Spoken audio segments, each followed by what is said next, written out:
कभी कभी इंसान खामोश रहकर सब कुछ कह जाता है और कभी बोलकर भी कुछ नहीं कह पाता। ज़िंदगी के कुछ एहसासात ऐसे होते हैं जो लफ्ज़ों में नहीं समाते, बस दिल के अंदर घुल कर रह जाते हैं। आज की कहानी इन्हीं लफ्ज़ों की है जो कभी बोल ना सके।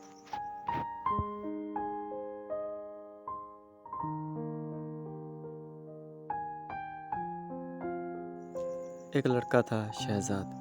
वो लिखने वाला था, मगर इसके अल्फाज किसी के लिए नहीं, खुद से बातें करने के लिए होते थे। दुनिया समझती थी वो शायर है, मगर हकीकत में वो एक खामोश चीख था। शहजाद रोज़ रात को अपने कमरे की बत्ती मद्धम करके कागज़ पर वो लिखता जो दिल कहने से डरता था। एक दिन उसने लिखा,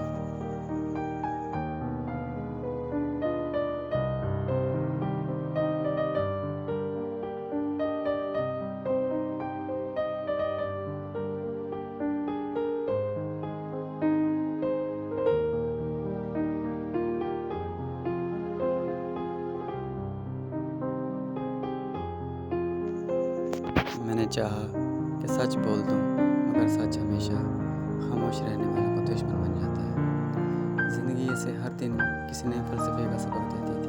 कभी वो सोचता, क्या दर्द भी इंसान को ज़िंदा रख सकता है?